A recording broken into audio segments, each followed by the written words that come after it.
Welcome to the Reality Revolution. I'm your host, Brian Scott. Today we're going to read some fascinating Quo channelings addressing Christmas and its meanings and implications. Quo is a group of higher density beings channeled by LL Research. They answer questions of a spiritual nature. Check out my previous episodes to learn more about Quo. I find that a lot of these channelings resonate, and they're very powerful. We begin with a channeling delivered on December 15th, 2007. The question we have today, Quo, is about the meaning of Christmas in our world. Please tell us about the spiritual principles involved in living a life that follows the footsteps of Jesus, specifically about living from the heart, living in love. And since this is a season of giving, please mention the principles about giving with love or giving from the heart. Carla channeling. We are those of the principle known to you as Quo. Greetings in the love and in the light of the one infinite creator in whose service we come to you this day and always. It is our great pleasure to share this time with you and to be called to be part of your meditation and your circle of seeking. Thank you for this privilege and honor. It is always a wonderful experience to be part of this beautiful array of energies as you combine in one circle to seek the truth, and we are honored. We are happy to speak with you concerning the Christmas season and the issues of living in the way of Jesus the Christ, and giving as the season seems to request that one does with the kind of love that the one known as Jesus the Christ would have. As always, we would ask that each of you use your discrimination in listening to our thoughts. Follow and use the thoughts that seem resonant and good to you. If a thought does not seem resonant to you, leave it behind. We do not expect to hit the target of your own personal needs with each and every thought that we share. We thank you for this consideration.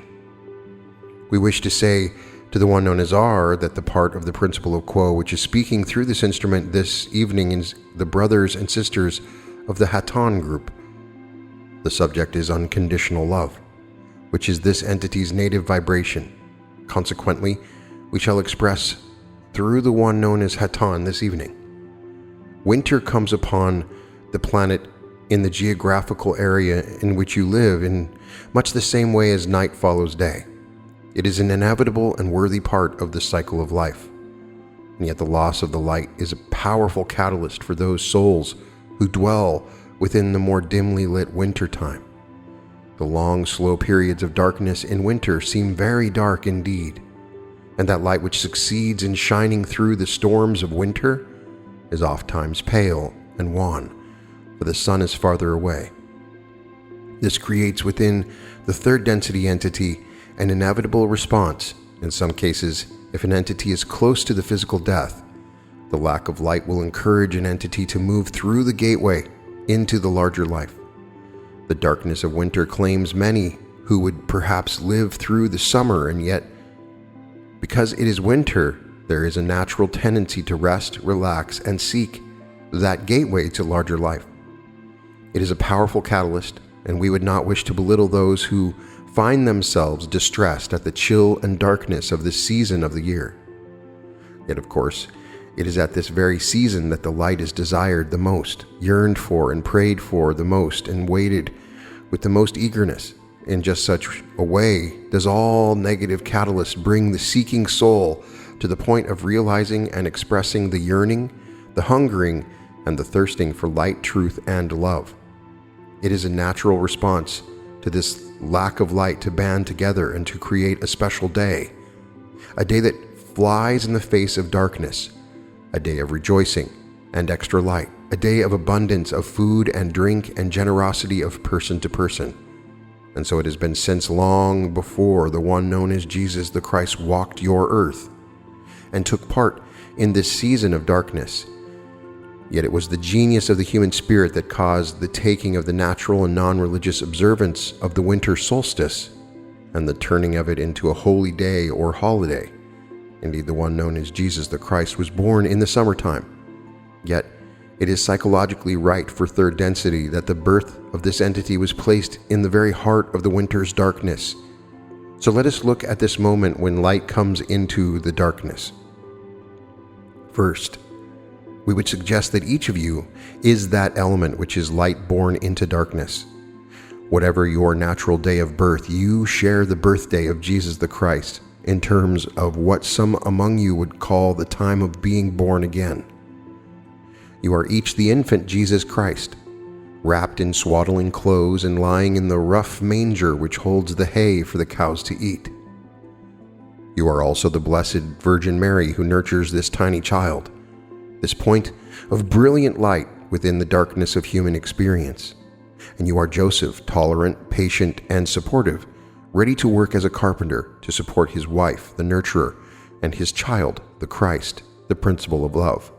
And you are the shepherds who come in wonder and awe to lay down their shepherd's crooks and kneel at the feet of Mary, gazing with wonder at this precious infant.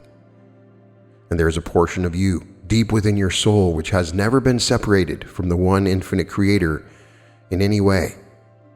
That portion of you is the angels singing, Hallelujah, Hallelujah, Hallelujah, glory and peace. It is a poignant moment, and it says a good deal about the human condition. It evokes, as the one known as Jim said to this instrument recently, contemplation of the nature of relationships. For the one known as Jesus, this precious point of light coming into the world could not have survived infanthood had it not been for the web of relationships he had with his parents and with the owner of the inn that allowed Mary a place to rest her head on the night of his birth, while the shepherds flocked to that manger and formed a deep relationship with this infant. In the Gladstone and free times of summer, with its limitless light, so it seems the importance of the support and love of that web of support that is called the family. And those special relationships that are called friendships do not seem so urgent a matter. The winter night is far more revealing of the importance of these relationships of soul to soul, heart to heart, and hand to hand.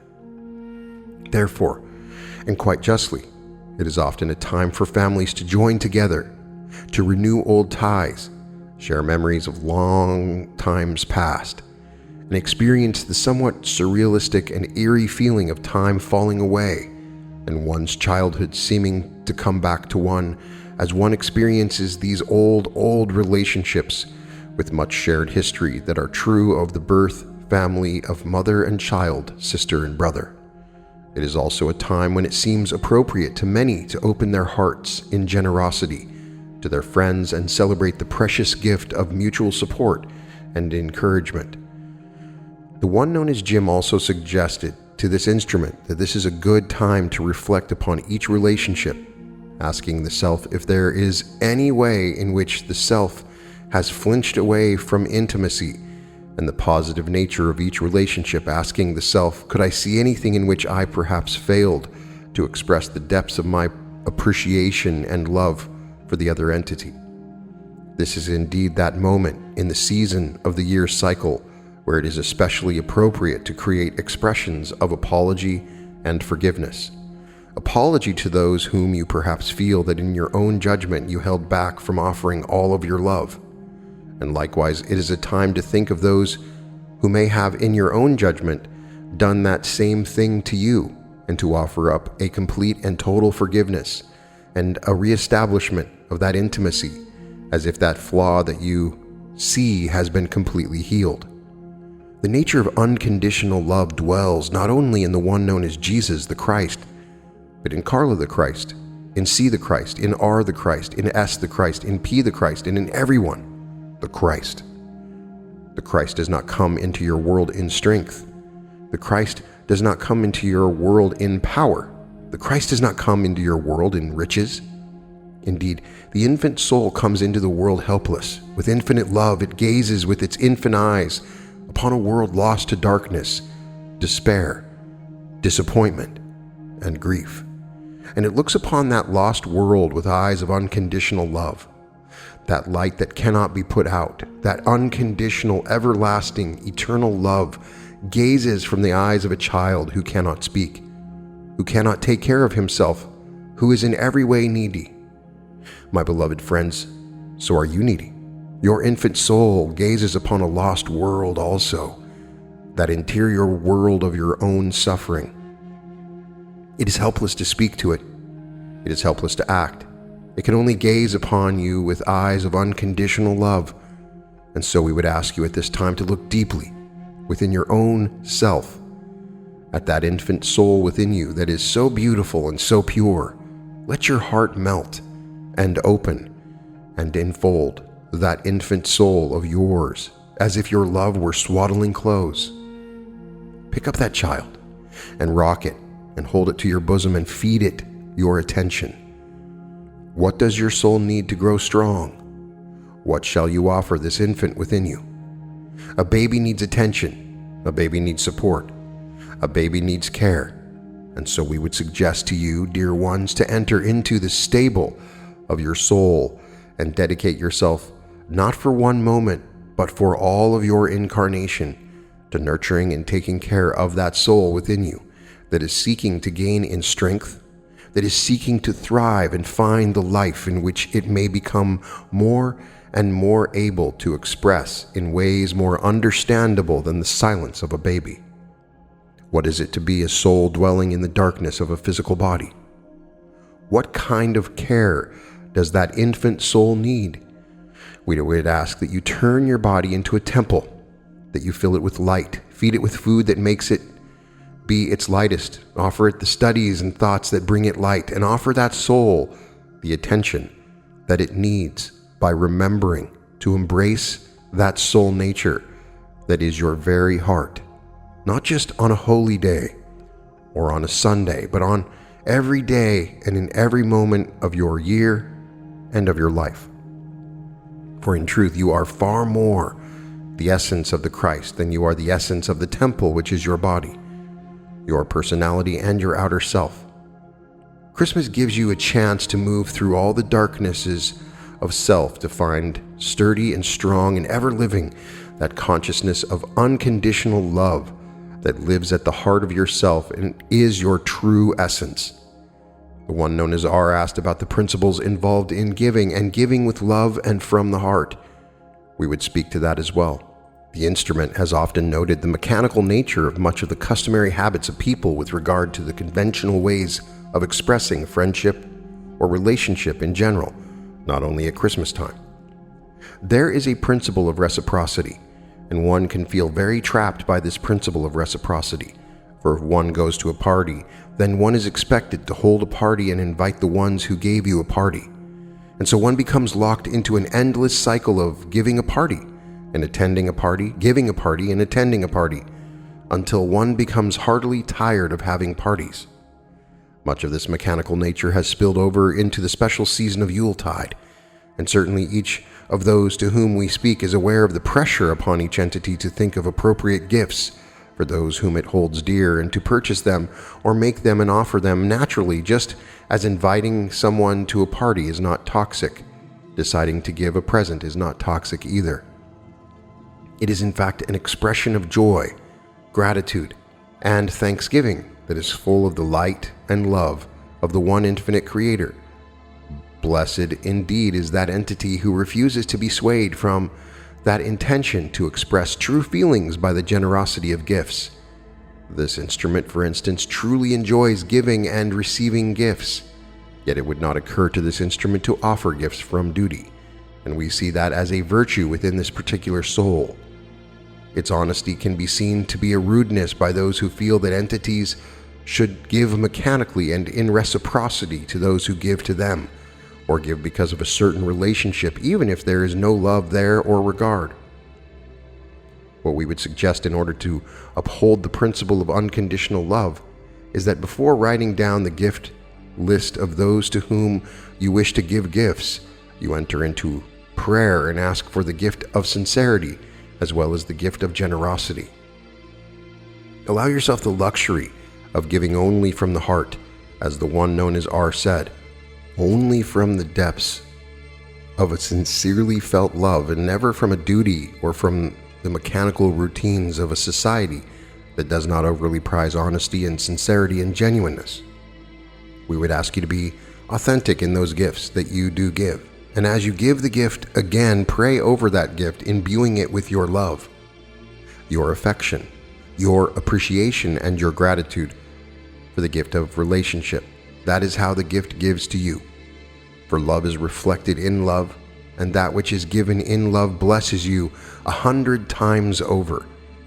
Contrariwise, that which is given in the emptiness of custom and habit has a blessing neither for the giver nor for the receiver.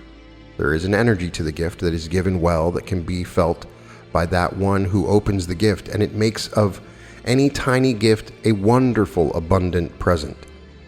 That which is given without love, on the other hand, remains a thing, an object, that which is not imbued with the Spirit.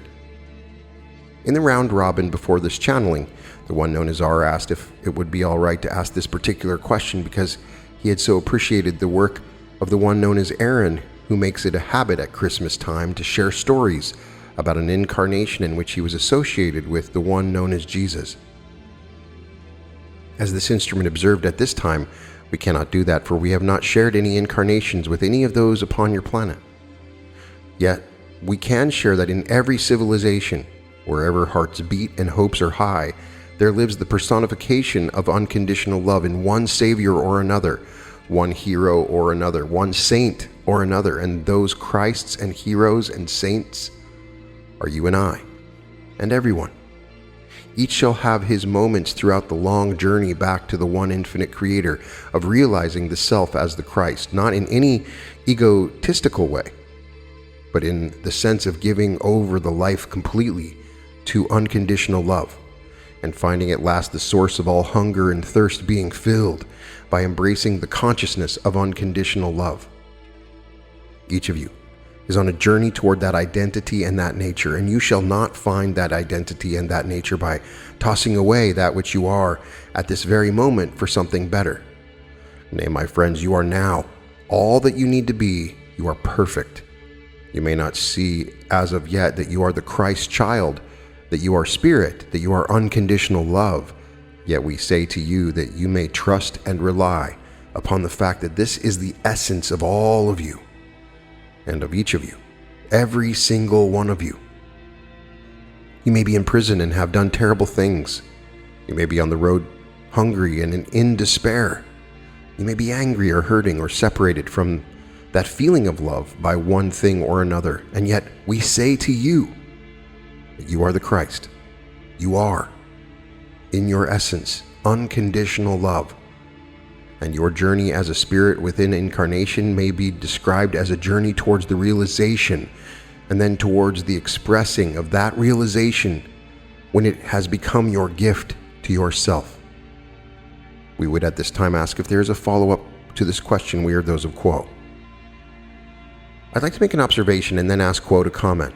I have been thinking about gifts as Quo was speaking, and to me, and I think to others who listen to Confederation entities, it seems a kind of gift that entities would come and try to speak to us in a way that is uplifting and inspiring. So I always think about giving thanks.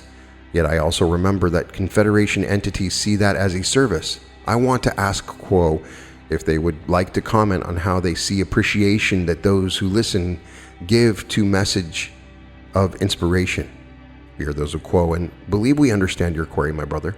Indeed, you are correct in that we consider it a privilege to be asked to share our opinions, because we have chosen as our way of service to others to share our thoughts when asked.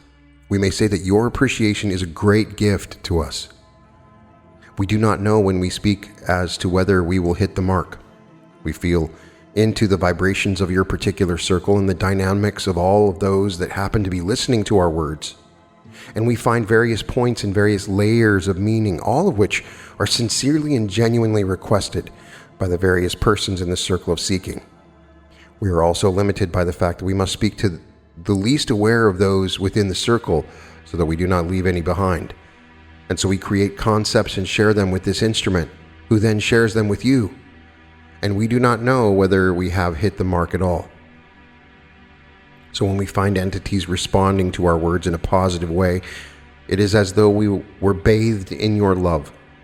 And we are very happy and joyful that we have succeeded in doing that which we hoped to do. It is a joy to have not only attempted to be of service, but to have the impressions that we have succeeded, at least in part, in sharing our love and our light in ways that are helpful to you and form a resource for your further spiritual endeavors. Perhaps we should say that we feel as if we were being swaddled in your love and understanding, and it feels very, very good. We moved to a channeling delivered on December 17th, 2000. Today we're going to take potluck, and since it's close to Christmas and New Year's, perhaps Quo would have a Christmas message for us. We are those of the principle known to you as the Quo. Greetings in the love and in the light of the one infinite Creator, in whose service we are. We are most delighted to speak with your group this evening, and we thank each of you for seeking the truth and for joining in the circle to do so. The request for a Christmas message is a charming one, and one certainly offers us a beautiful array of directions which we might pursue. The time that you experience as the Christmas season is a part of a cycle that is remarkable to your planet. The situation being cleverly planned so that there are variations in the amount of light that you upon your planet enjoy in one diurnal period. This Christmas season is that season of the least light, and indeed some portions of your planetary surface are almost entirely in the dark for some portion of your winter. It is at this time of darkness that your story of Christ begins. What is the message that this entity comes to offer? Indeed, the heart of that message is a kind of light. However, it is the kind of light that can be generated without your sun body or any other source of what you think of as light radiation. The light that gleams when no other light shines is the light of love. And it is that quality of light which the one you call Jesus the Christ embodies for us as well as for you, for we feel that this entity expressed in a supernally perfect way the essence of pure love. This instrument received a little story in her webmail this day, and we would like to retell. In this story, a wife who dearly loved her husband became aware that he was disenchanted with Christmas. Not necessarily the sentiments and the ideals of the season, but the commercialism and the hustle and bustle of it. And so she began thinking of what she might do to give her husband a better Christmas. One day they went to a sporting event, and one of the two teams had no uniforms and also seemed to be made up of young people that had no advantages or money even to pay for their bus ride there. This woman found a way to purchase uniforms for that scruffy little team, and when she had finished her act of charity, she wrote a little note about it and placed it in an envelope and placed her husband's name on it and put it in a tree. This little white envelope with its little message became the favorite present for the whole family that year, and it was so successful that the wife decided to do that every year. And sometime during each year, she would find a charity to do anonymously, quietly. A couple that had lost everything in a fire, a young child that needed an operation. Each year, she found someone that needed something and found a way to be that person's Santa Claus. And each year, everyone would look for that envelope. The year came when the husband died. The wife barely managed to get the tree up. There were many things that she was not able to do, but she did place a white envelope in the tree. When Christmas morning came, she and her 4 children gathered for a very difficult Christmas together, and they all discovered that every single person there had placed a white envelope in the tree. Each child, being concerned that their mom would not be able to continue the tradition, had taken it upon themselves to find someone to give to because they wanted to give their dad his favorite present.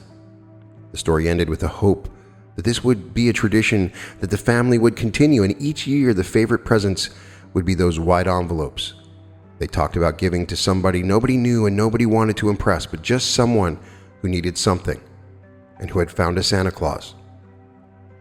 We would talk to you about Jesus the Christ, for we greatly admire this teacher. We could access the history of this entity's life, and yet we find that this entity would much prefer that we speak of the love itself to which he came to bear witness. The love that is beyond the love of possession, the love that is beyond human love, the love that created each of you and that will destroy the universe. For each of you is as Jesus the Christ, not in the literal way of being identical to this particular personality, but rather each of you is as Jesus the Christ in that you enter the dark world, both in your incarnation and at the point within your incarnation when you awaken to the light within. When you become aware of the infinite passion and beauty and works of ideals and principles that have a truth that rings far beyond time and space, life and death. First, you come into a dark world physically. Gaze at the illusion about you. Listen to your nightly news. This instrument often calls it the bad news, for seldom do they give good news on the news. It is the nature of the earth scene and of third density scenes in general that the grime and the tatters of life will appear far more dark and serious than the light and the laughter and the delight that coexist with the darkness of the illusion. And the outer manifestation of third density will always seem to be a fairly dark picture. It will always seem that there is a battle between good and evil, and that the evil is winning. May we say that this is an illusion, that in actual fact, the light is increasing as more and more of your people awaken to their spiritual identity.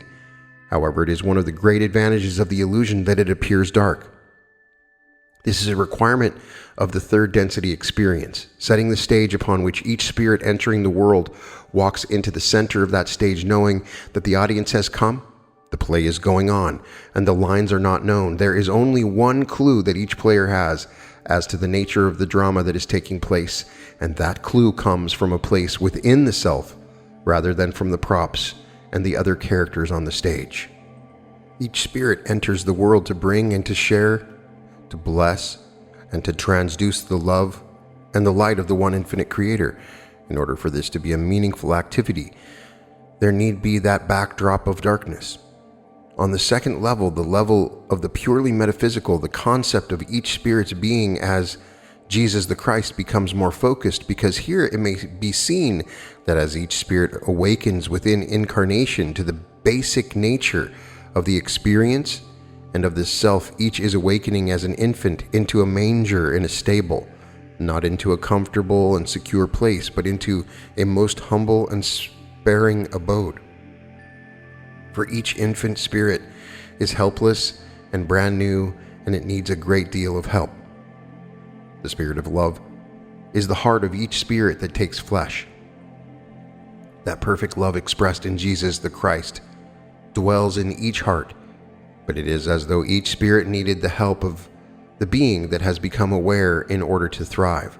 So each of you is as the caretaker, the parent, teacher, and the comforter of his and her own spirit. Each of you can encourage the spirit of love within you. Each can clothe that infant spirit in the garments of care and self-awareness and time given to silence and the awareness of the love that rests within in that cradle that is the heart. How shall you parent your inner spirit? How shall you help this spirit to mature and to begin to try its wings? Remember that this spiritual child within is a creature that is moved and strengthened by the choices that you make. In so many of the dark aspects of the daily round of activities, there is a decision to be made. And as this instrument was saying earlier, decisions can be made in fear or in freedom. When an ethical decision comes, when there is a crux, it is very well to pause and ask the self, as the one known as Ra has said, where's the love in this situation? Where's the light in this moment? Where is the service that can be rendered? Often these questions create a clarity, and the spirit within is able to flower and blossom a bit because the time has been taken to look at a situation that seemed dark within the illusion of the world, and to find the light and love and service hidden within the darkness of that puzzle, that worldly situation. If you can draw back to the extent that you are able to ask yourself these questions, you have succeeded in using the darkness of earth to find ways to light the candle of the heart's great and often untapped resources of faith and hope. It is truly a dark time, your winter. We bless that darkness.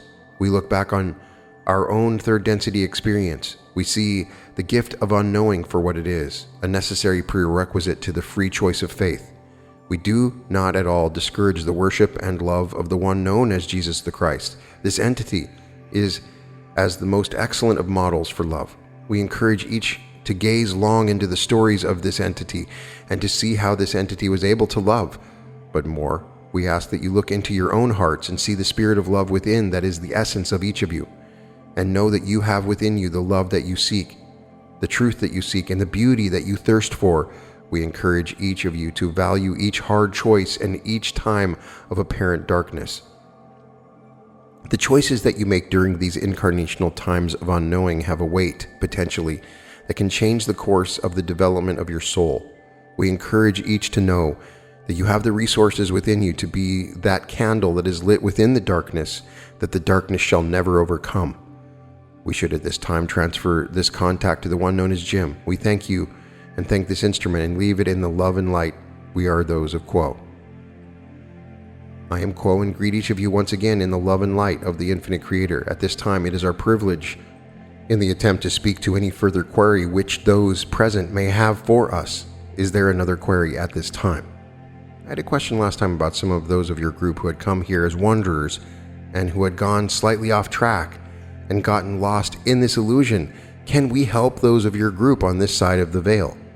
I am Quo, and we are aware of your query, my brother, and we appreciate the concern that comes from the open heart in search of those who need this love, those who found a great love, who have sacrificed much for it, and who in another form continue to seek it.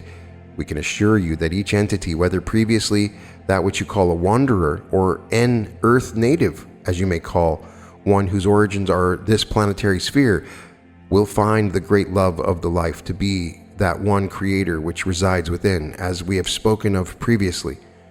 For though each incarnation seems to be a great span of time measured in your years, from the point of view of that which is infinite and eternal, each incarnation is merely the blinking of an eye, and those lessons can be learned in such a relatively short span of time are intense, pure, passionate, and do make their mark upon the soul identity.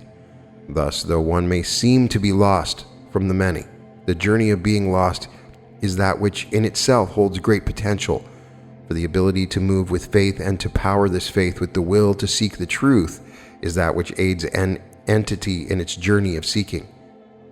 Many there are who have moved in a fashion which seems to reflect this being lost, and yet we know there is a day in which all shall be found. There is within each heart that which may be seen as a beacon, a homing device, which ever brings one nearer to the source of the self, to the source of love. And in each daily round of activities, the opportunities are presented to the entity to avail itself of its desire to seek the one. Though the period of being lost may be what you would call extensive, always is the higher self offering to the incarnated self the opportunity to find the way home. There are many hints upon the trail, shall we say, and each entity shall eventually find each step on the journey to be complete. And then we move to a channeling delivered on December 21st, 2003. In this one, they do something quite unusual. They don't ask a question. But because of the time frame, Quo gives some additional information and answers about Christmas, stating that we are aware that the energy of the time you call Christmas is very much within this group and within your culture at this time. And it is interesting to observe the lack of joy with which many entities approach the dark times of winter solstice. For indeed, that is the energy of this particular season of the year, that energy of the dark and the sleep of hibernation in winter. It is a time when it is very easy for those entities who are close to passing from the incarnation to have a more than unusual opportunity to greet the dark, with its invitation to all to come and be a part of that darkness. It is a seduction that brings many to that passage betwixt incarnation through what is called death to the next stage of consciousness for that entity. The inner planes having received all entities who pass through the gateway of death, it is then the opportunity of each entity having made that passage to discover for himself and herself what the next step is. Is it a step of healing, a step of review and examination of the life just passed, or is it in some cases that entities who pass through the gates of death are quite conscious of the opportunity being offered to work within the inner planes, and so are most eager to move on into new work, new projects, and new service? For those who are all drawn to the dark, this is that time during the season of the year when that invitation will seem more seductive than usual. It is paradoxically a time when the deepest impulses of entities are to lighten the darkness, to energize that darkness with gaiety and noise and movement, as if such hectic pleasures might distract the souls dwelling within from their preoccupation with the gathering darkness. That invitation, that seduction of the dark, is often set very deeply within the gaiety of your celebrations. It is as though the energies of humankind, not knowing how to cooperate with the darkness, find it necessary to throw up defenses against the darkness and deny the reality of the darkness. For darkness is not simply a physical thing, it is not simply the absence of a sun body within your atmosphere. Certainly, that physical darkness is a huge part of the way darkness feels, that experience of the lack of light. Yet, the energies of this season are more than and other than physical. In part, the darkness that is physical darkness is complemented or paired with the shadow of self, the darkness of self, that entities such as this instrument would always prefer not to deal with, because it is, while undeniably a part of the personality, not considered a desirable part of the personality. We feel that perhaps this might deserve a good look, this attempt to make all things bright, to lift everything up to the light, and to have a merry and happy season. Certainly each within the circle has experienced the hectic nature of this particular season. And as the one known as T said, the cycle of Christmas and Christmas doings, the one known as T was saying that it would seem obvious that entities could wish each other good and send thoughts to each other without the necessity of purchasing items, without the necessity for getting certain items, and yet year upon year and century upon century, entities faced with the shortest of the days and the longest of the nights of the year turn hungrily towards the festivities that make a brave show in the face of all that darkness and shadow. Let us look at the story of Christmas, and that it is a story with darkness within it. The biblical story that this instrument knows from its Sunday school has a beauty to it, the beauty of innocent birth and angelic visitors and wise men of the earth who also come to honor a tiny child. Yet, it is perhaps not emphasized, but certainly part of the story, that the mother of this entity, the one known as Jesus, was brought to childbed without the convenience or the respect of having been married first. Further, this entity was then asked to marry an older gentleman who was not particularly amused by the pregnancy that presumably happened by Spirit's hand alone. And further, in the very last extremities of pregnancy, this odd couple was forced to travel in the middle of winter in inclement weather to a place where there was no bed waiting for them at the other end, so that when the one known as Mary gave birth, it was in a stable, and the infant Jesus slept in a manger that was full of hay. These details speak of the physical and metaphysical darkness of the season, the inconvenience of spirit, the demands of the spiritual life, the demand of this infant to be born, not waiting for marriage, not waiting for propriety, but insisting upon being born in the darkness, in the cold, in the stable, without convenience or planning or foresight. Simply, it is time, and now I shall appear. Such is the nature of your own spirit. It is nurtured in the darkness of the season, and you are brought to childbed with it as the timing of your own process pulls you into new birth, the birth of your own spiritual self within incarnation. For that is one of the great values of being in incarnation. You are able, when you become conscious of the situation of incarnation and its advantages, to determine within incarnation to awaken that sleeping soul within that has been brought along into incarnation within you, but certainly hidden, sometimes fairly deeply, within the stuff of personality, culture, and conditioning. In the darkness within the self lie both the riches of the soul and the less appreciated of the riches of the shadow side of that soul. As you bring this infant that is you as a soul into conscious awareness and begin to nurture that part of yourself as if it were an infinite that needed love and tending, you begin to pull that structure within you that is the witness to all that you undergo in incarnation into more clarity.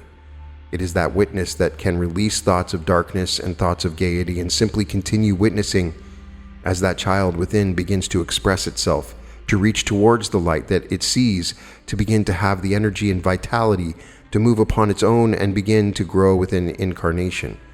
As you go about nurturing this beautiful portion of the inner self, we would ask you also to look very carefully to find the wolf that bites, to find the murderer, the thief, the adulterer, to find that entity within the self that truly does partake of the darkness of self-good, that part of selfhood that is self-involved, that has the impulse to think first of the self. This is a good time of year to focus into that neglected portion of the self and to invite it into the warm and gently lighted circle of your own heart's hearth. It is as though there are parts of the self that have been denied because they are too dark. They are too seemingly selfish or evil or harsh or rough, and yet that whole entity which you are cannot function without all, both the light and the dark of its nature. Many times entities who polarize towards beauty and truth and purity feel they must deny and leave behind those shadow portions of self. And yet, we would ask you not to leave behind one iota of that 360 degrees of self that you do possess. For all of the voices within you, all of the 180 degrees of good and 180 degrees of that which you label not good are necessary to integrate into one peaceful kingdom within. Many are the times that this instrument has asked the question, what is peace? For she meditates on behalf of peace each night. And one of the keys to understanding peace, the concept of peace as a living thing and not as a dead idea, is to realize that peace is the complete and harmonious integration of light and dark, so that all is in balance within the whole entity, and all of that entity's faculties are brought to bear on a situation, not simply those faculties towards the good, but those faculties that might be considered towards the negative. For the thief, the coveter, the lazy one, all of whose dark voices within can be charmed into becoming the bedrock of will that puts grit into the expression of love that the light part of self has no trouble expressing. Yet when the going gets rough, it is the dark side of self that is able to take hold in difficult situations and endure. The same darkness that could be the wolf that bites then has become the best support possible for the light. And this is the hoped for result of an incarnation full of both the light and the dark as the seasons revolve and as the seasons of inner life revolve as well. So we take this opportunity to praise the dark as well as the light, and to ask each of you to work on embracing all parts of the self, loving, honoring, and respecting each, and finding ways each day to come into more conscious harmony of being. As you are able to find your kingdom within becoming peaceable, just to that extent shall you be able to be a force for peace to those about you. No matter how you strive, if you do not embrace the dark side of self, you shall ever be less of a messenger for peace and more of a voice that has not the force and directness to project into the earth plane with all of its inner planes of energy. The instrument's head is full of angels at this time of year, the angels of heaven praising God and saying glory to God in the highest and peace to men of goodwill. We wish you those angels. We wish you the truth of this precious dark time. May each of you move into the time with quietness and confidence, allowing the great washes of emotion and memory to move through your thoughts and your feelings, washing you and leaving you golden and rested and truly at peace. We would ask if there are any queries at this time before we leave this instrument. Yako, I've got a question. The veil is very thin at this time, and I was wondering what your impression is. I know it's always a good time to meditate. Are there any suggestions that you could make? Is there a way to connect with the thinness of the veil right now, today, tomorrow? Is there anything that we can do to share in that thinness? We are aware of your query, my sister. Certainly there is truth to your concept. It is indeed a time when the energies of the earth and its inner planes are very transparent to the outer world. The idea of meditation is certainly a good one. We have difficulty imagining a situation in which we would say anything else than about meditation. However, one item that is possible in order to connect with the energy of this time would be that which this instrument would call a solstice declaration. At the solstice, it is a very efficacious time to express those things which you wish to give to the dark, the greed, the hunger, the illness of the world, and so forth. All of those things which you may consider to be less than optimal. These can be named and given to the dark, and the health of this action is in releasing those energies from the consciousness within yourself. It is as though this is a good time to connect with the energies that this instrument knows as Shiva, the destroyer, to hand those things to the mother, as it were, that you wish to release from yourself. World hunger, I give it to the dark. War and the bestiality of war, I give it to the dark. It is well to create more of a festive party atmosphere to this energy so that those who take part in it may feel the joy of the release of those impressions. May we answer you further, my sister? No, thank you, Quo, and happy winter solstice to you. We thank you as well, my sister. Is there any other query at this time? As we seem to have exhausted the queries of this group, we shall take our leave of you, thanking each of you for taking precious time to sit in a circle of seeking and ask. We are with you. Whenever you would ask us to help you with your meditation, or to be a presence that makes you feel safer, you have only to ask mentally, and we shall be with you. We leave each of you in the love and in the light of the one infinite Creator. We are those known to you as the principle of Quo. Adonai, my friends. Adonai. So I just loved these channelings that dealt with Christmas, because Christmas gives us a metaphor for some powerful spiritual lessons. Something my dad pointed out to me when I was young. Do you notice that the holiday season comes sort of at the perfect time of the year? It's a time when it's colder, it's darker, and this darkness enters our souls. It can be sad and lonely. So it's good for us to celebrate at this time. Maybe the sun's not out as much, or inside more often. And so even prior to Christ, there was a celebration of the winter solstice. It is a perfect time to celebrate the birth of Christ. As they say here, he was born in the summer. Most likely what they're saying is true. But it's a perfect time to celebrate the birth of Christ, remembering that each of us is the Christ. Each of us is that baby in the manger. If we listen to Neville Goddard, we are born from above. But we must face this darkness as Quo advises us. Not ignore it, but face it. We can let go of those things in us and give it to the darkness. Not ignoring the darkness, but we can give it to the darkness. We can learn to give. And sometimes the greatest present is giving. The delight that you have in giving. It's a great time to determine what sort of service you want to offer, and it's a great opportunity in many cases to give service when in other times of the year you simply can't. I always loved Christmas time when I was a kid. Now, maybe not so much. It's work. It's presents I gotta buy. It's things I gotta do. It derails my normal routine. I'm not a big fan of that, but I do my best to embrace this. And I always remember the amazing memories that I had when I was a kid, and I want to bring those memories to my kids too. Christmas is always about memory. It's always a celebration of the past and the future. It's a sharing, it's a family joining. It can be a wonderful experience. Even if you're not Christian, it's still a great time of year. Perhaps it's Hanukkah, perhaps it's something else. But I wish all of you a Merry Christmas, and I see the light within you awakening right now.